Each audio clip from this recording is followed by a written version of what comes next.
প্রবাসের মাটিতে বেড়ে ওঠা নতুন প্রজন্মের মাঝে বাঙালি সংস্কৃতিকে পরিচয় করিয়ে দিতে এবারও ফ্রান্সে পহেলা বৈশাখ উদযাপন করল উদীচী সংসদ ফ্রান্স। ভিনদেশীদের কাছে নিজেদের কৃষ্টি ও ঐতিহ্যকে তুলে ধরতে পেরে খুশি আয়োজকেরা। ফ্রান্স থেকে ফেরদৌস করিম আখঞ্জির তথ্য ও চিত্রে বিস্তারিত ডেস্ক রিপোর্টে।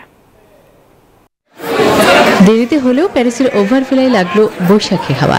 বাঙালি সংস্কৃতির গ্রাম বাংলার প্রাণের উৎসব পয়লা বৈশাখ উদযাপন করল ফ্রান্সের উদীচী শাখা।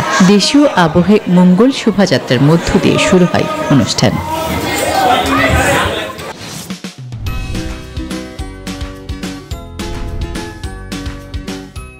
বাংলার নববর্ষ 1431কে বরণে ছিল নানা আয়োজন। হাজারো প্রবাসীদের পদচারণায় সেখানে তৈরি হয় এক খণ্ড বাংলাদেশের।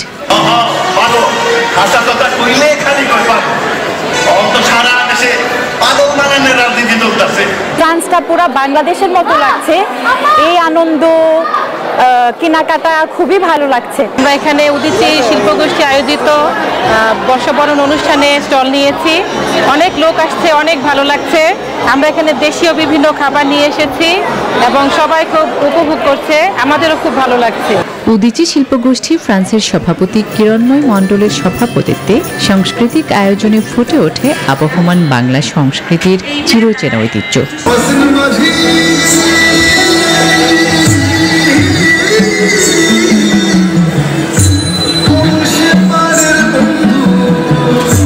আমাদের বাংলাদেশের যে ঐতিহ্য ওইটা আমরা ধরে রাখার চেষ্টা করি এবং তারই ন্যায় প্রতি বছর আমরা এই বর্ষবরণ আমরা পালন করে থাকি।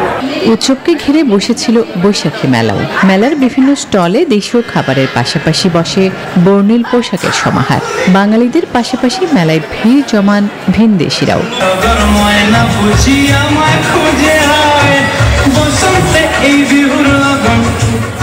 Desk report, news 24।